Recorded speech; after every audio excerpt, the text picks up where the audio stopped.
A Difference of Lanterns. Written by Annie Vandermeer Mitsota. Read by Max Williams.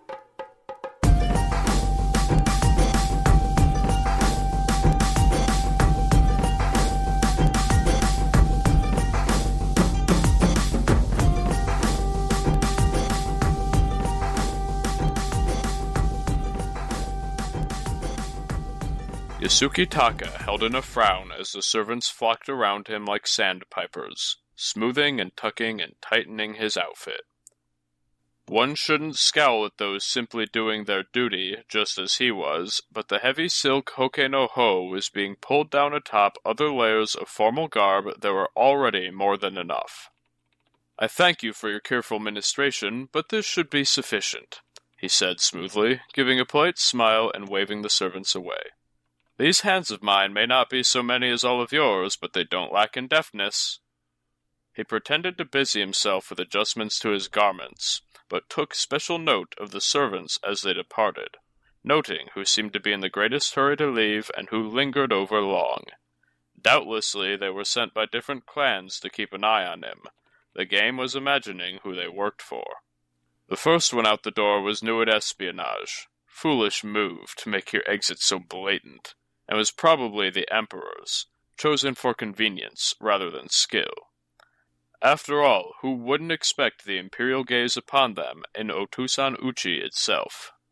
Those who bowed and left in a cluster were more difficult to place, wiser or more experienced, likely fielded by clans with a middling interest in his affairs. Unicorn, perhaps, and certainly Lion. Phoenix and Dragon would hear about it by gossip, if at all. As for Scorpion, Taka smirked.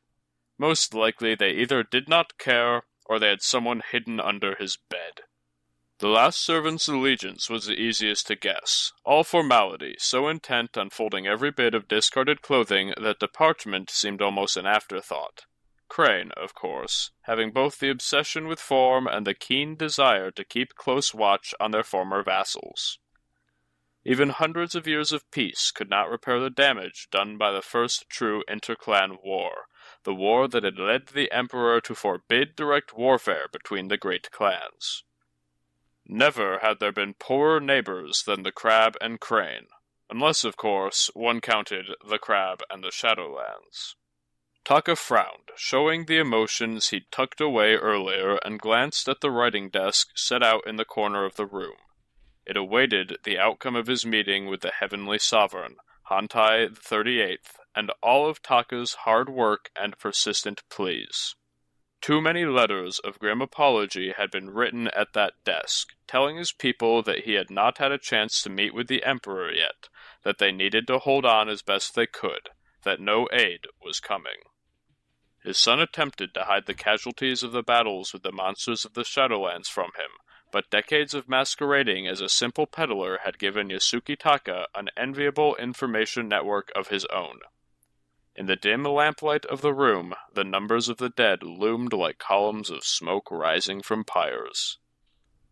"Dim indeed," Taka suddenly said to himself in irritation, smoothing down his fine outer garment and the Yasuki family mon, a golden carp surrounding a flower of deep azure stitched carefully across the chest. He shot a withering glance at the guttering lanterns around the room. You'd think it were some kind of festival in here, what with all these lanterns, but not a one does more than waver and look pretty. Why so many foolish faint gleams when one strong light is all one requires? It took another few tugs on the hoke no ho before Taka calmed himself somewhat. His last truly happy memory had been haggling with the merchant for the silk to make that very garment.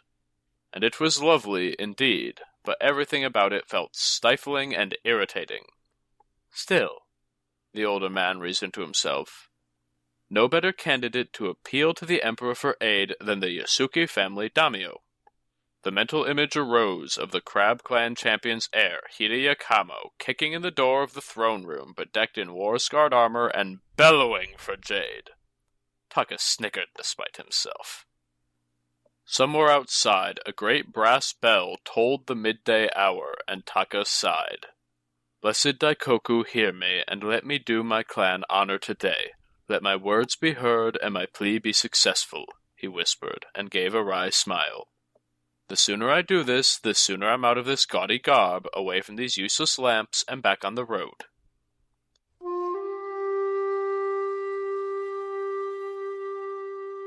The courtyards of the Forbidden City seemed oddly empty as Yasuki Taka approached the palace, figures half discerned conversing in gardens vaguely screened by vegetation.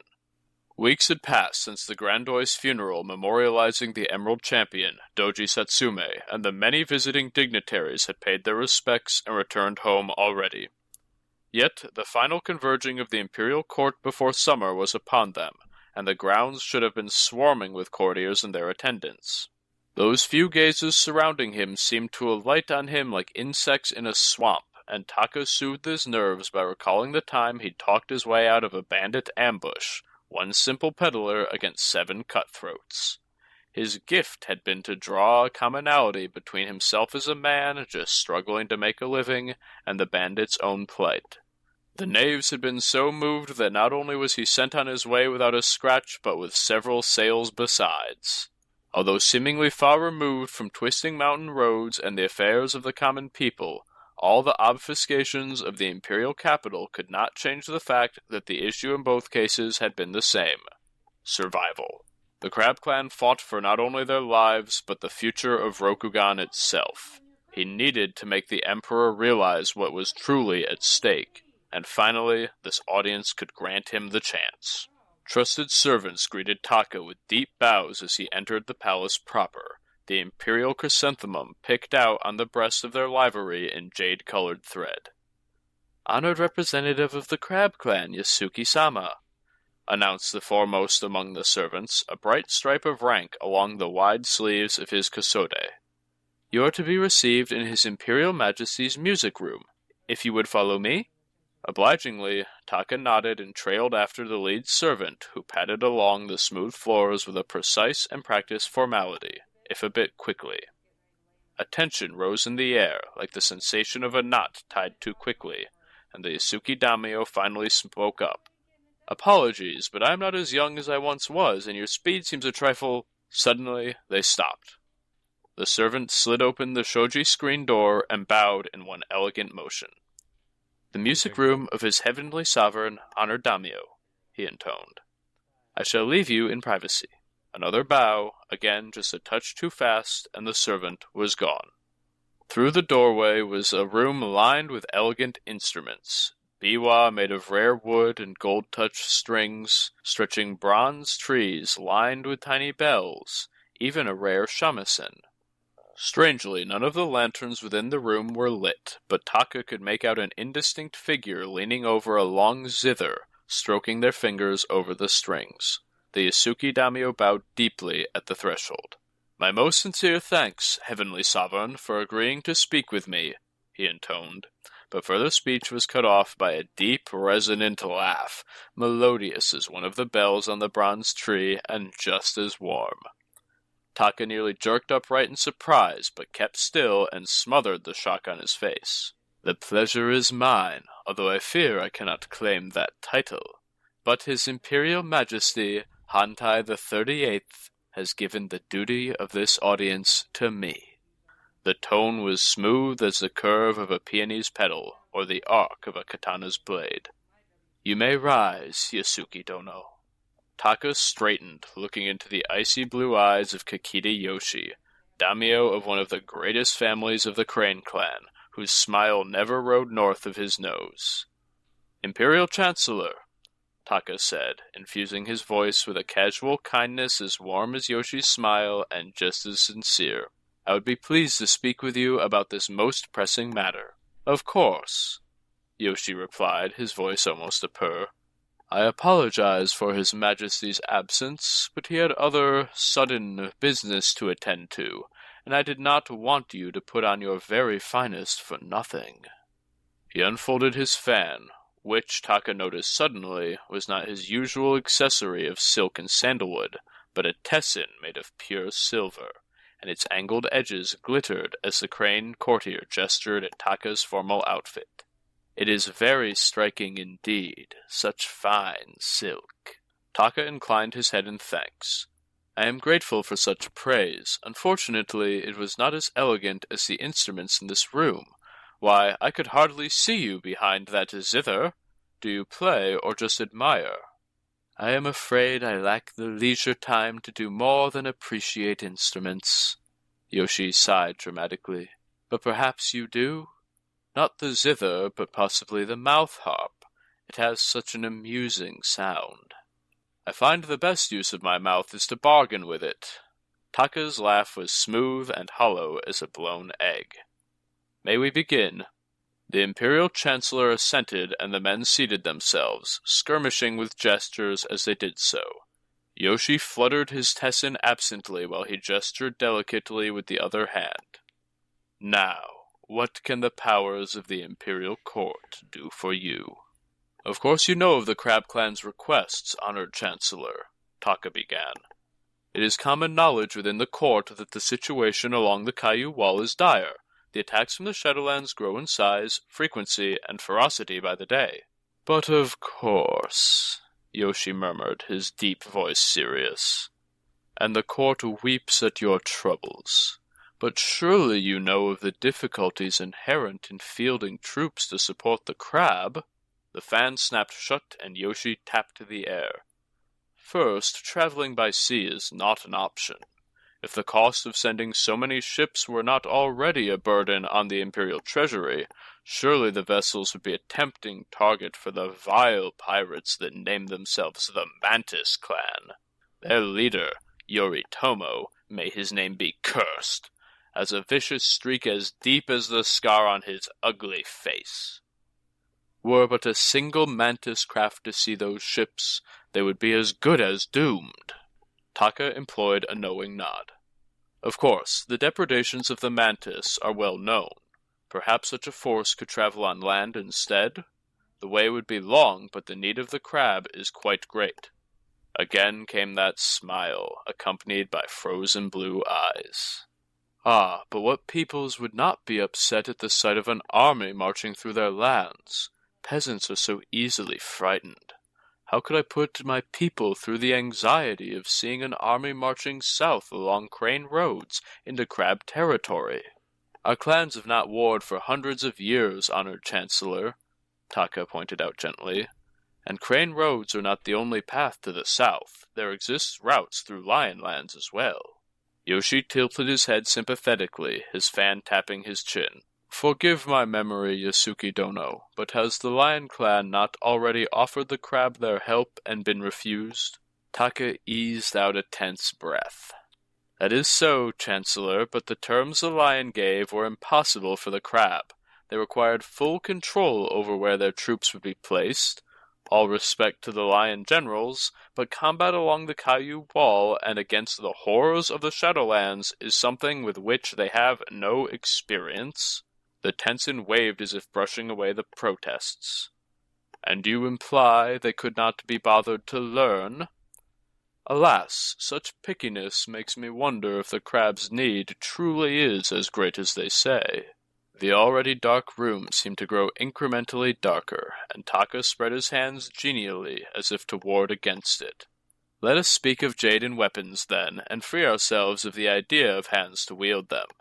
Such a shipment could easily be taken from Otosan Uchi to Kaiuden Hida, far more quickly and with less chance of attracting the Mantis. Yoshi gave a pained sigh. Alas, but the coasts are largely the province of the Crane, and would be the soonest hit if such a plan failed, and such weapons fell into Yoritomo's hands. The crab may be short their equipment, but my own people would find themselves beset by a scourge made even stronger. The Chancellor's tone tightened. I must protect them from the Mantis pirates, or anyone else who might come to own such weapons for that matter.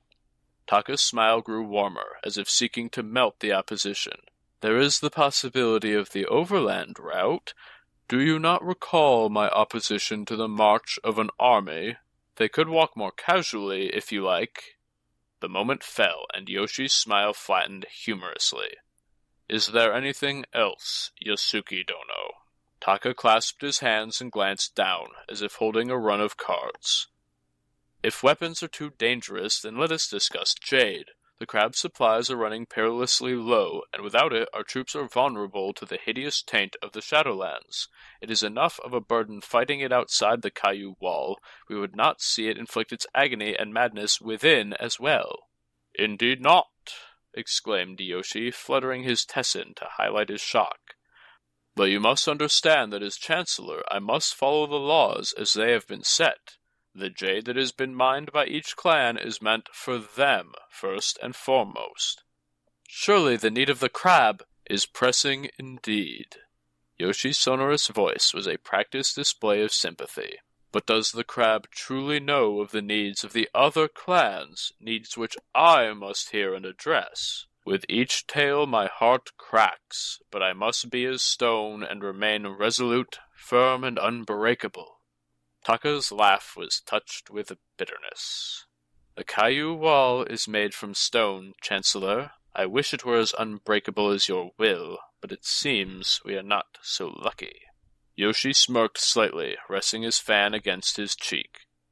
I am of the unpopular opinion that there is no such thing as luck. Merely the actions of humanity, or the favor of the gods, the intent of one or the other. All else is coincidence, as in nature. He closed his eyes dramatically. A lone cherry falls, golden koi swim in circles, an ox voids its bowels. Taka finished, and had his chuckle as Yoshi's eyes popped open. Forgive me, Chancellor. As I said, negotiation is my gift, not music or poetry, and though one cannot buy anything while the store is closed, I owed it to my clan to try all the same. He stood and bowed low. With your leave, Kikita Dono, I shall depart. How rustic.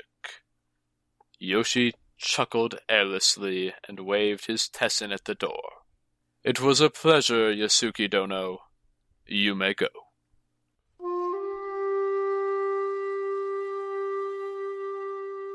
The weather had turned by the time Yasuki Taka left the palace, forcing him into an agonizingly slow walk to his apartments as diligent servants held a long bamboo umbrella over his head.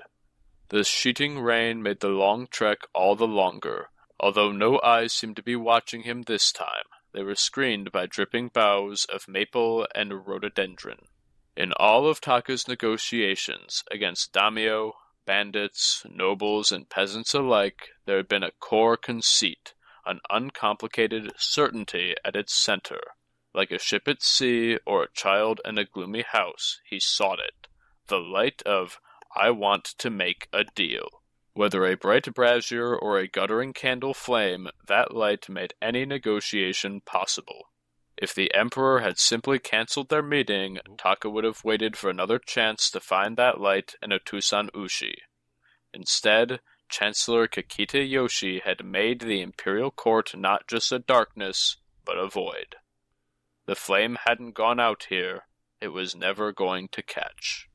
The valiant efforts of the servants prevented dampness from settling into Taka's clothes, but sadly could do nothing for his socks. His tabby were soaked by the time he made it back to his apartments. Exhausted, and at least a little bit past caring about the specifics of formality at this point, Taka gladly peeled them off his feet as he stepped out of his geta at the entrance and into more comfortable slippers. A servant collected them from him with a bow and vanished as expertly as she had earlier that day. Taka frowned after her for a moment, but sighed and continued to his apartments, sliding the door shut after him. He was more than halfway into the room before it hit him, bringing the Yasuki daimyo to a startled stop. In a corner, a small lantern burned brightly, and beside it a bowl of incense sent twin tendrils of smoke spiraling into the air. Taka took a deep breath and found himself wreathed in the scents of his homeland, cedar and camellia, spicy and warm. Such relaxation was short-lived, however. Upon opening his eyes, Taka also noticed a hooded figure sitting across the room, and he started despite himself.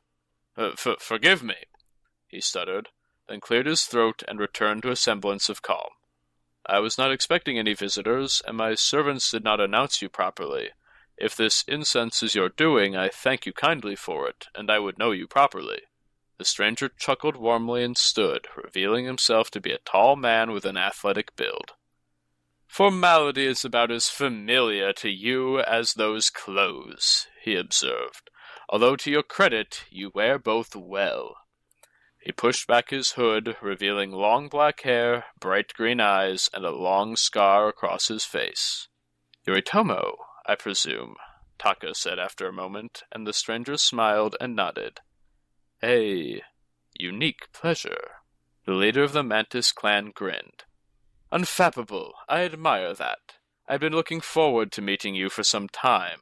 I have a business proposition that you might find enticing." Taka nodded and was about to inquire further when a large sackcloth was snapped over his head, and the world was nearly swallowed in darkness. Only the dim light of the lantern was visible through the cloth, receding as he carried away.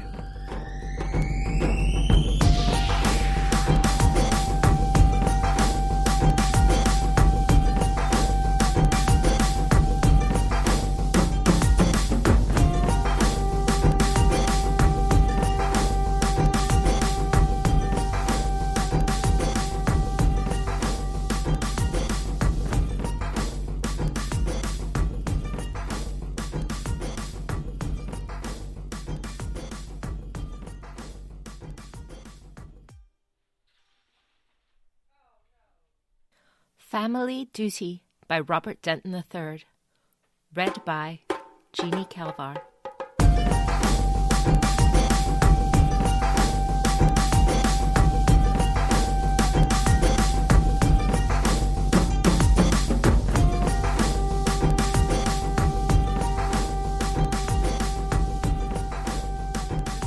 The humming bulb arrow screeched as it broke the forest canopy. The buck erupted from a nearby bush with a cry, springing into a panicked gallop. The woods swallowed it up. Shinjo Yasamura watched it bound away, then patted his horse and clicked his tongue. "I should have taken a shot," he muttered. His horse grunted affirmatively.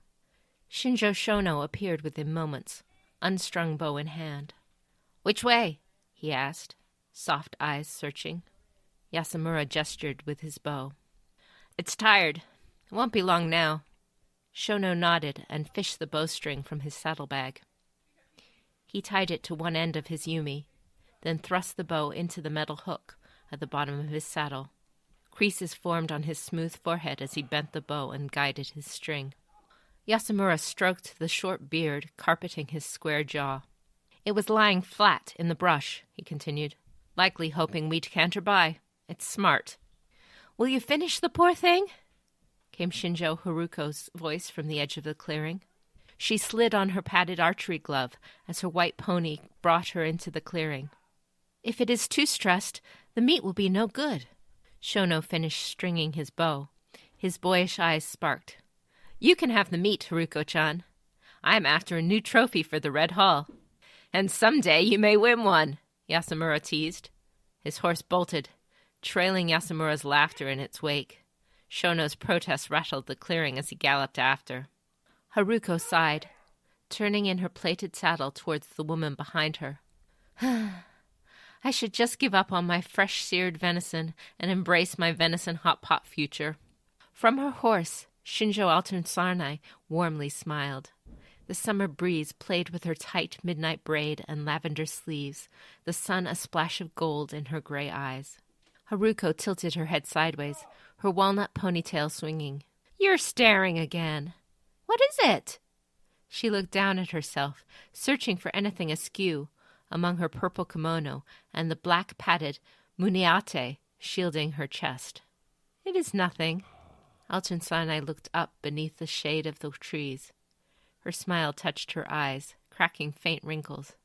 "I am only admiring the peonies." Haruko followed her gaze to florid blooms suspended among the swaying jade verdure of the summer canopy. "Already they are dropping petals," the older woman continued. "They bloom so briefly, lasting only a few days, just a breeze or splash of rain, and they surrender, popping like a burst bubble. Is it truly such a burden to hold their blooms for just a moment longer?" Haruko's sharp eyes softened. "Mother?" Alton-Sanai chuckled, shaking her head. It is fine, Haruko-chan. I get this way when I see my children all together. We should do so more often. A nostalgic gleam twinkled in her gray eyes. It was not that long ago that you were my little foal. Here we go. Haruko procured her bow and began to string it. You used to cling to my leg. I carried you everywhere I went. Even in the 5-wind court there you were. Haruko's horse snorted. I know, Yue, Haruko replied, but it's best to just let her talk. Of course, Alton Sinai continued, had I known you were paying attention during those meetings, you would be the one handling them now. A crash came from the woods. The two women paused at an indecipherable curse, followed by what was clearly Yasumura's laughter. I understand congratulations are in order, Alton Sinai said. It is a great honor to be considered for the Imperial Guard. Bow-strung, Haruko absently picked through her quiver. Perhaps so, but I imagine that is as far as it will get. With all your recommendations? I'm not so sure. Haruko fixed her gaze, rejecting arrow after arrow. An entire book of recommendations would not be enough to forestall an imperial censure, much less impress whoever becomes the Emerald Champion. Alton Sarnai's horse moved to Haruko's side without so much as a whispered request. She patted her daughter's hand. It is folly to predict what those in power will do. I have learned that more than a few times. As for imperial censure, she shrugged, I do not think the Mia would support it. Perhaps, came Haruko's reply. Alton Sarnai looked up once more. Petals were falling. Her thin fingers curled around her midnight braid, and she tugged it. I could have made certain, she whispered. Haruko blanched. Her ponytail swept an arc as she spun. No, mother! And I agreed to the treaty. You would have your appointment. Yasumura would have his estate, and Shono would have his... Her mother trailed off, leaving the rest unsaid. A breeze raked petals from the arched canopy. For a long time, neither spoke. Why don't you appoint Yasumura as your heir? Haruko asked. He is the eldest, after all. It would not make him happy, Alton Sarnai replied. Is that required? Haruko met her mother's stone eyes. Some say not wanting the position is a boon. Is that so? Alton Sarnai smiled. We tried to teach you tea ceremony while you were a child, and you fought your sensei with every step. You had no patience for it. Predictably, of course. Even the Ayuchi at your birth declared you would be most at home in a storm. She gestured to Haruko's Yumi. But the very first day they put a bow in your hands, you outperformed all your peers and proved yourself my daughter. The difference is simple. You hated one and loved the other. So you see, happiness makes difficult tasks easy. Thus, we should pursue what we want. In that case, Haruko replied, you were absolutely right to reject the treaty. Alton Sarnai paused. You would have been miserable, wasting away, tied to the stall of some unworthy Ikoma warden, like a trophy, to be showed off. Whatever we would have gained from the treaty, it would not have replaced what we would have lost. Haruko finally selected an arrow from her quiver and nocked it, looking into the woods. It is easier to worry over a foal when it is in your stable. I will forge my own destiny, and I do not need some treaty to do it. Whatever stands in our way, the 5 winds must never be tamed. Alton Sarnai's eyes shone. You will have a great future then, Haruko-chan. A shout broke the air. The deer leapt into the clearing, its pointed antlers raking the canopy. Haruko smoothly pointed the arrow, drew, twisted her wrist, exhaled, and released. The deer collapsed and lay still. Ha! Yasumura's hawkish face appeared only moments behind. What a shot! Shono appeared next, frowning. Haruko's arrow protruded from the creature's eye like a planted flag. He sighed and lowered his weapon. Cheh, he grunted. Yasumura laughed, his hooked nose pointing at the sky. She outdid you again, Shono-kun. But you should be used to it by now, nay? He elbowed his brother in the side. Well done, sister. Shono forced a reluctant smile. I doubt I shall ever be as skilled at the bow as you. Haruko calmly unstrung her bow. It is silly to speak what everyone knows, Shono-kun, but it is still good to hear you say it. Shono sighed and bowed. This victory is yours then, Haruko-chan. Well earned. He straightened. I suppose the beast belongs to you then. Well, Yasamura said, dismounting, to be quite even about it, we all contributed to this victory. Mother is the one who spotted the buck and drove it from the herd. Shono tired it out, and Haruko ended the chase. And I, he added, straightening his back, composed a poem about it. Haruko smirked. The most important role of all. His eyes twinkled. You might even get a mention, sister, if I remember. Then I suppose we all four share this victory, Shono mused. Yasamura kneeled beside the creature, seizing it by the antler. Indeed, Shono-kun. Therefore, to commemorate our shared victory, I propose we commission 4 daggers and let the handles be made from this antler. A splendid idea, Haruko agreed.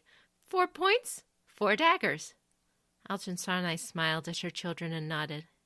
I will commission them upon our return. The siblings shared a triumphant look. And we should commission a 5th from the other antler, Alton Sarnai added, so that there will be one for Shihai-san. The last of the peony blossoms fell to the shadowed ground. The keening buzz of the cicadas fell suddenly quiet. What did she do to catch this deer? Shono asked. She is here in spirit, Alton Sarnai replied. The gesture would mean much. To her, and to Ayuchi Dayu-sama, a reminder that she is welcome among us. She may as well be your sister, Shono. Yasamura nodded, but Haruko looked away. If that is your wish, mother, Shono uttered, dismounting to tie up their catch. Alton Sarnai watched, his back in silence. He said nothing else for the rest of the trip.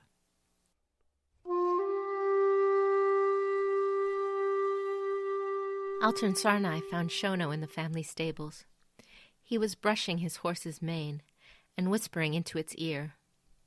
A knee-high gate enclosed the stall, and a painted shoji screen separated the horse from the night-cloaked courtyard.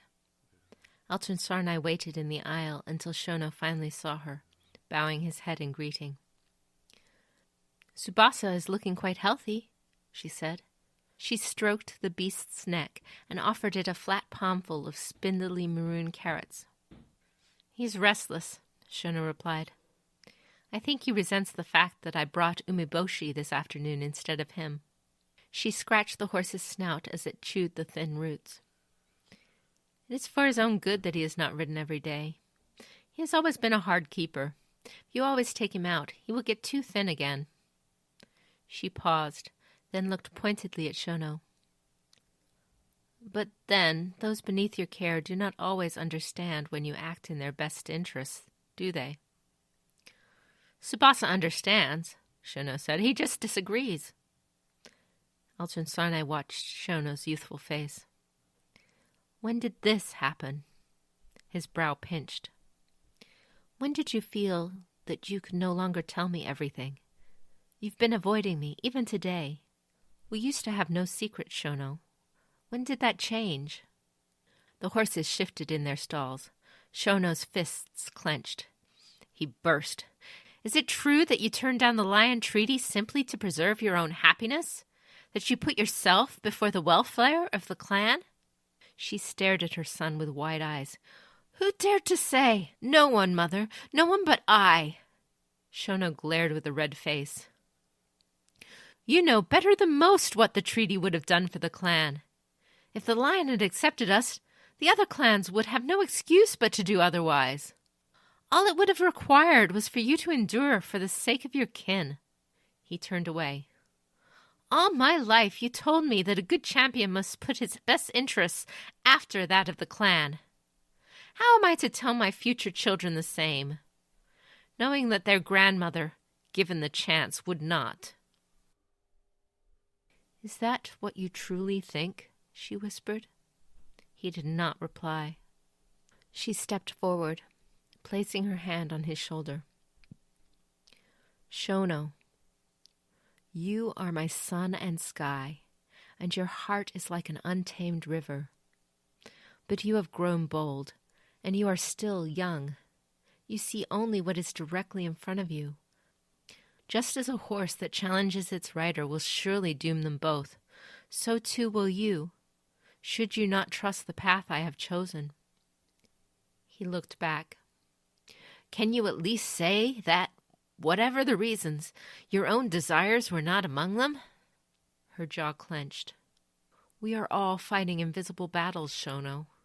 It is not for one to judge those of another." "So you say," he replied. Altun Sarnai opened her mouth to speak, but then paused. Tsubasa lazily craned his neck toward the courtyard. Muted shouts erupted from beyond the shoji screen. She stepped away from her son and cast the screen aside. A young woman knelt in the courtyard grass, surrounded by guards and retainers of Far Traveler Castle. The Utaku family mon, a solid lavender circle, beamed from her traveling garments. With both hands planted, she struggled for breath. Altun Sarnai stepped out of the stables. As one, her retainers bowed, and the guards lowered their heads.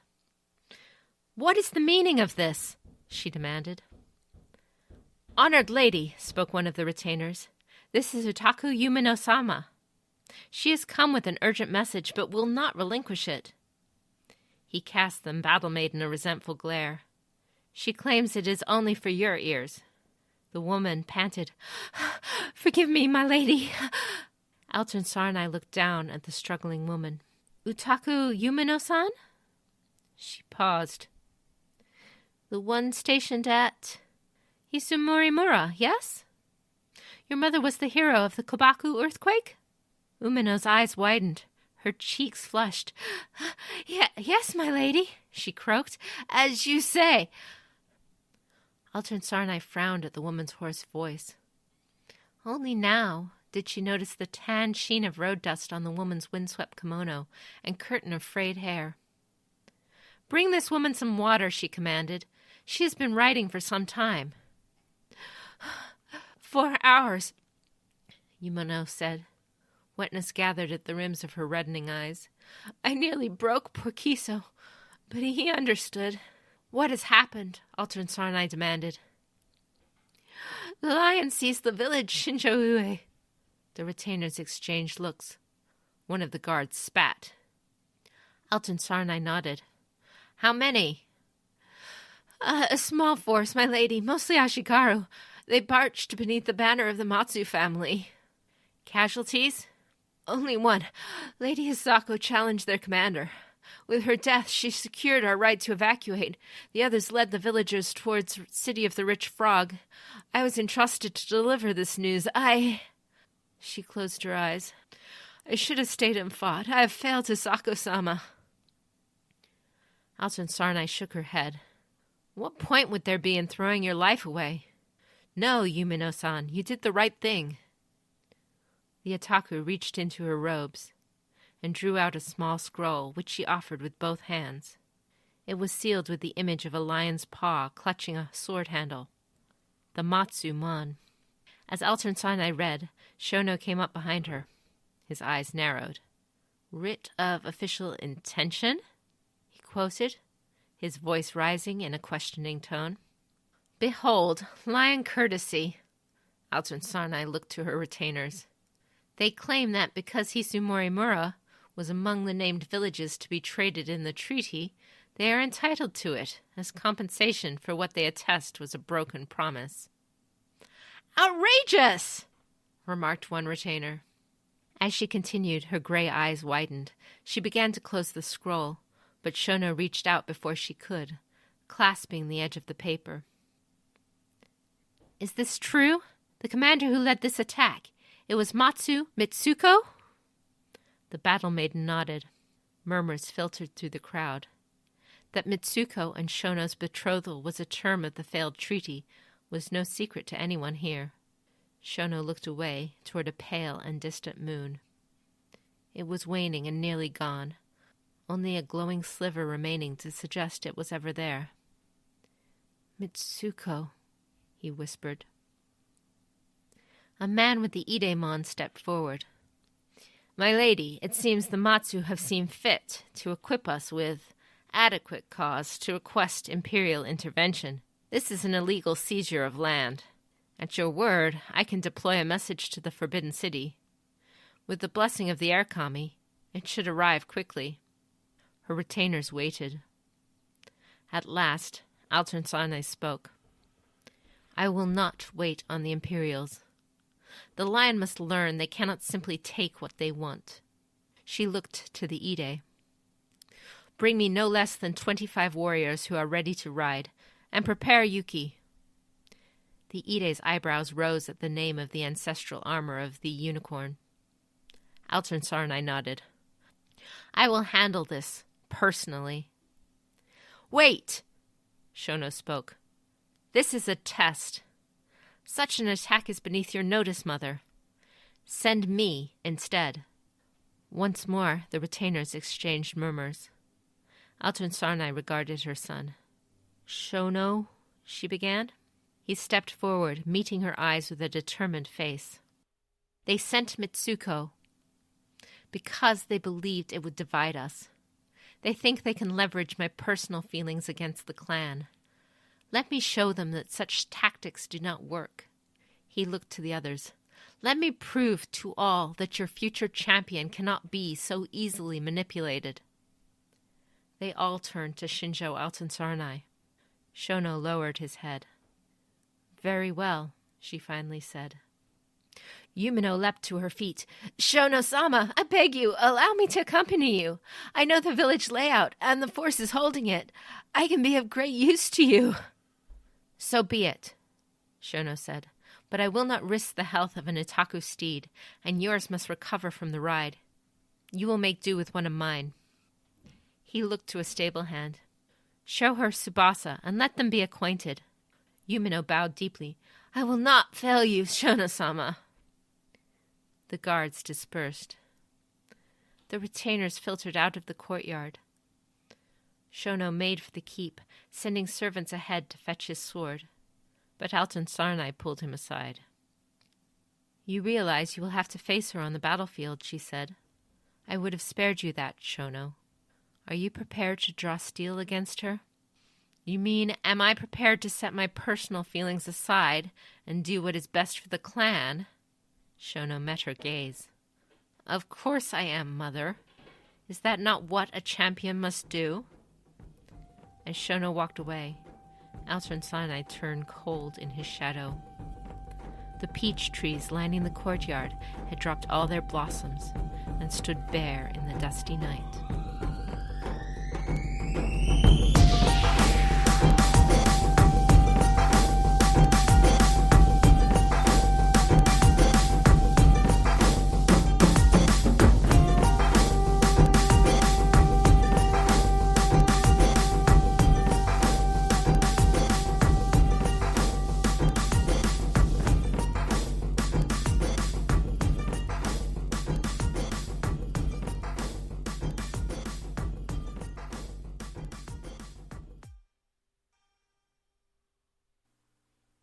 Beneath, Below, Beyond.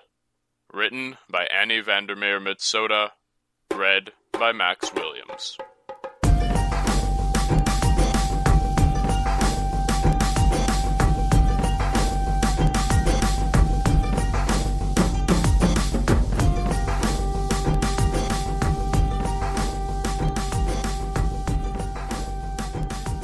Prepare yourself, Yasuki Dono. I fear this may be a little bright.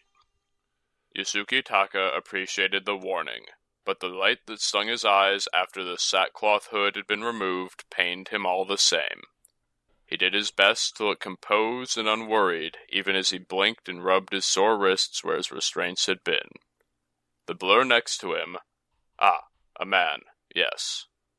Long black hair and a scar marked him as Yoritomo, notorious pirate to some, dashing leader to others, and the champion of the Mantis clan to all. Yoritomo nodded, the apology apparent in his visage even through Taka's blurred vision. Welcome to my second home, respected daimyo, and I do apologize for bringing you here in this particular manner, he continued, his voice rough from shouting orders on stormy seas. Even silken ropes can chafe, but I imagined that if we had the ill fortune to be caught, it would be a great deal easier if the representative of the Crab Clan appeared to have been carried off by vile kidnappers, rather than escorted by their rival's greatest scourge. I can appreciate that, said Taka, nodding. Even the wisest plan involves some risk and sacrifice. I'm no blushing young courtesan who despairs at a blemish, after all. Nobody checks my wrists save those who imagine I'm concealing something in my sleeves. Which I imagine you do, on occasion.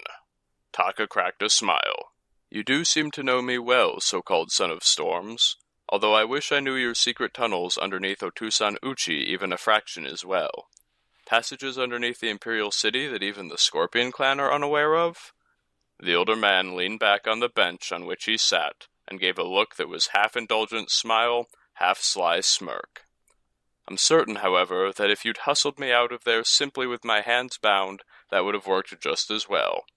I wonder if putting that hood over my head and bagging me up in that sack were more meant to advance the kidnapping fiction, or to protect your own secrets.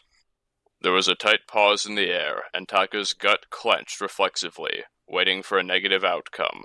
But suddenly Yoritomo laughed aloud, white teeth flashing, and the Isuki family daimyo quietly relaxed. I had a feeling I would like you, the Mantis champion chuckled, his dark eyes intense. But one can only trust the words of spies so far, especially when it comes to one's own preferences. I am gratified to learn they were correct. Yoritomo rose from his seat and walked across the room, and Taka blinked the last of the blur from his eyes, surveying the room around him. It was elegantly paneled with cedar. The pleasant scent reminded Taka of the tall forests around his home in Yasuki Yashiki, and adequately lit by flickering lights fixed to the walls in brass and glass sconces. Wooden shutters, not sliding paper screens, covered the windows, their slats pressed shut and secured with metal latches. The furniture was not only raised above the ground in Gaijin fashion, but secured in place with brass rivets. Taka's lips twitched, hiding a smile. A random visitor might conclude from the numerous latches, locks, and rivets that the Mantis champion was paranoid about theft. But anyone as savvy in trade as Taka knew the accumulated cost of such rare materials would make any sensible person wary of the same. Snapping his attention back to his present company, Taka watched patiently as Yoritomo opened a drawer on a large chest and withdrew a package, sliding the drawer shut with the barest squeak of smoothly sanded wood before locking it once more. Smiling, he handed the package to Taka, who took it and tried not to betray a small surprise that it seemed to be a simple bundle of clothing. This is an awkward thing to ask, Yasuki Dono, but I ask that you change your clothes before we proceed. I would like to show you something outside of my quarters, and your current outfit is quite distinctive. Yoritomo gave a casual nod. It could very well attract the wrong type of attention. Taka glanced down at his finery, silken court garb with the mon of the Yasuki family picked out in careful embroidery on the chest, rumpled and a little soiled from the journey, but still obviously valuable, and chuckled as he stood. You could say that, yes. He opened the bundle and was pleased to see it contained a loose set of kasode and hakama in a well-made but plain fabric. I know they hardly suit someone of your rank, but subterfuge. Yoritomo gave a small, knowing smile. That, I believe, is something you are as familiar with as your own house.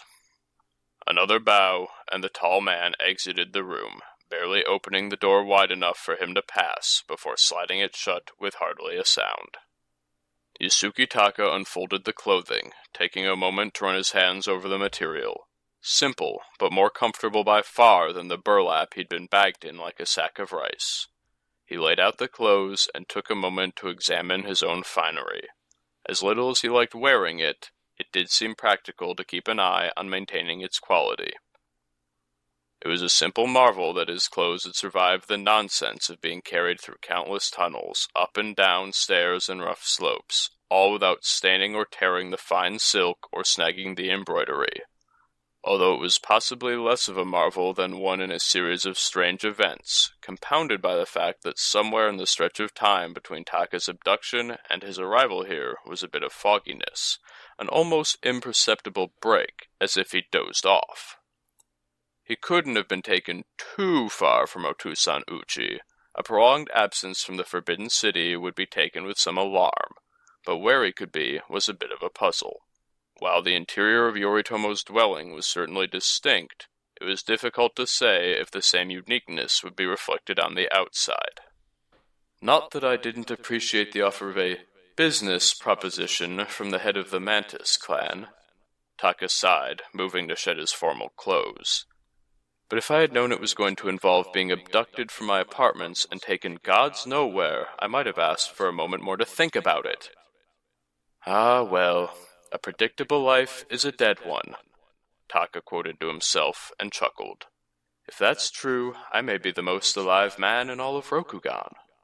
Mirth turned to annoyance as he tugged at the knots of his formal wear. Just as he suspected, the servants had tied his hoke no ho too tightly, and with a diligent struggle he managed to extricate himself from the elaborate tunic and remove the rest of his garments, dropping them almost spitefully into a pile on the nearby bench. The peasant garb felt like rounding a mountain pass to see one's own home again after a long trip, albeit earlier than expected. The inclusion of a money purse, empty though it was, with the outfit made Taka absolutely sure that Yoritomo knew of his secret exploits as a peddler. Taka chuckled to himself as he tied on the belt. Yoritomo is a true Mantis's man. Any opening to show me up, and he's already struck. I wonder if I've ever sold the man anything before, not knowing who he was, but him knowing me full well? The Isuki daimyo suddenly hesitated mid-knot, his chuckle a trifle more sour. If so, I do hope I gave him a good deal. Taka smoothed out the small creases in the cassode, smirking to himself at the sight of being back in familiar clothes again. But after a breath his hands stilled, and the smirk faded. The last time he had been in such garb was before his trip to Otusan Uchi, before the urgent mission from his clan champion, before all the letters from his son describing the piled dead of crab warriors and enemies and the smoke from their pyres. Taka regarded himself in the burnished silver plate fastened to the wall and took in the specifics of the outfit he wore. Blue, gray, and brown, the Crab Clan colors. The clothes were a subtle gesture and as intentional as every single word Yoritomo chose, diligently disguising his regional accent. Despite all the stories painting the Mantis as brutes, there were obviously many layers to the man, and his willingness to endanger himself by kidnapping Taka directly hinted at a deep importance to whatever this offer might be. And though it seemed impossible that the Mantis were in such a dire position as the crab, the risks they'd taken just to get him here spoke of something severe. The older man caught himself rubbing his hands together in anticipation and stilled them quickly, making his face serene and businesslike. Daikoku no Kami, fortune of wealth and commerce, Taka whispered. You certainly seem to be listening, since you've displayed such humor in the events of the day so far. You helped me talk my way out of a bandit ambush once, now it's pirates. You and I both know I'm in my element here, but... He grinned to himself. A little luck never hurt. Taka turned to face the door and saw it held shut by another brass latch. A bit of suspicion imported from a gaijin or two, he mused aloud, and then grunted with surprise as the door turned out to be surprisingly heavy. Or is it suspicion grown from home? With a bit of uncharacteristic bluster, Taka huffed and pulled the door open wide, and found himself speechless as he took in the scene beyond. No city street or mountain holdfast lay before him, nor forest stronghold either. The deck of a ship, impressive in length and breadth, constructed from the same mountain cedars in the room behind him, stretched out, eerily still atop calm blue waters, a mass of waving marshy reeds beyond. Twin black sails, battened with long horizontal beams of bamboo and emblazoned with the teal-green mon of the Mantis clan, fluttered idly in the constant breeze. Sailors worked at an unhurried pace, barely glancing at the newcomer in their midst. A sudden sharp whistle nearly made him jump out of his skin. He wheeled around and looked up to see Yoritomo above him, leaning against a railing on the cabin's roof and grinning. "Welcome, my friend, to the Bitter Wind, flagship of the first storm." The Mantis leader smiled with an almost parental pride as he gestured to one of the steep companionways leading up to the deck upon which he stood. "You and I have much to discuss." Yasuki Taka steeled himself with a deep breath and grasped hold of the railing leading up to the topmost deck of the Bitter Wind. Brass again, another nod to both Yoritomo's Gaijin influences and his wealth, and ascended the steps to where the Mantis champion awaited him. Yoritomo gave a small bow as Taka arrived, a subtle show of respect that, with Taka in his merchant's garb, would have been questionable for any outsider watching too long. The only other person on the upper deck, an older woman in teal-green linen robes, glanced at the pair, but did not cease gently waving her hands, as if making shapes within mist. "A unique vessel," Taka said at last, rubbing his chin in reflexive consternation. "I cannot say I've seen any like it before." "That is because none other existed like it," said Yoritomo with pride. "Bitter Wind is of my own design, combining the innovation of ships from any and all outsiders with our own Rokugani style. It is the way of the Mantis, to observe, to adapt, to improve. The pride of my clan sits here in the planks below our feet." "The unusually stable planks, I've noticed," Taka added, crossing his arms as if slightly uneasy. "Part of me wonders if this is all an illusion. I close my eyes and I'm half convinced I'm still on land." Yoritomo gestured to the middle-aged woman nearby, who acknowledged with a simple dip of her head. "Most of that, and the finer points of your travel here, are due to Kudaka." The Mantis champion smiled with a fierce, friendly affection. "She is the finest of my 10 kinja, our priestesses of temples and tides. None exist in the whole of the Emerald Empire who are as talented as they." The older woman clucked her tongue and rolled her eyes a bit, a gesture that would have elicited gasps in the imperial court. "Yoritomo here loves to hear himself talk, that's for sure." She sighed, her tones strong with the accent of the islands of silk and spice. "Full of compliments as sails on a blustery day. 'Tis not only I who handles this task, but the twins on the deck there." She jerked her head at two similarly clad slender figures at midships below, crouching on either side of the boat and waving their hands at the water like children at a fountain. Beneath their fingers, the sea was glassy and still as a mirror. "And it's tradition this, just asking the kami for their aid. We try not to do it for too long, make some antsy, but they know it's for important company, so they help out." Taka laughed a little despite himself. "I thank you for stating it so plainly. Even crab shugenja are somewhat more opaque when they describe their gifts." Kudaka shrugged. "I'd talk your ear off if you let me, but this still needs my work." She jerked her head at Yoritomo, who smiled almost like a child caught misbehaving. "Go on then, you bragged, now about your business and let me work." Yoritomo gave a playful half-bow. "Certainly," and led Taka back down the opposite companionway toward the bow of the ship, as if attempting to outpace the dismissive snort that Kudaka leveled at his retreating back. The smooth cedar of the Bitter Wind's deck barely creaked beneath the feet of the two men, a shock after the constant clamor of the Imperial Palace's much-vaunted nightingale floors and their chorus of whistling squeaks. Around them, sailors clad in black with sashes of teal moved with a deliberate, unhurried pace, weaving around them as rocks in a stream, the respectful nods to their captain and daimyo barely perceptible in their efficiency. Yoritomo strode with the purpose of a man totally at ease in his domain, Taka drifting along in his wake. "The world has divisions," Yoritomo said suddenly, at once solemn. "The elements, the spirit realms, life and death. They're useful, like roles on a ship. I am captain, and there are those below me who obey, and those who obey them. Hierarchies, lineages, chains of command. I know the crab can appreciate that one, that ensure that if one were to fall, all would not. But there are those who take divisions too far, who place division where there is none, who turn petty slights into deep divides.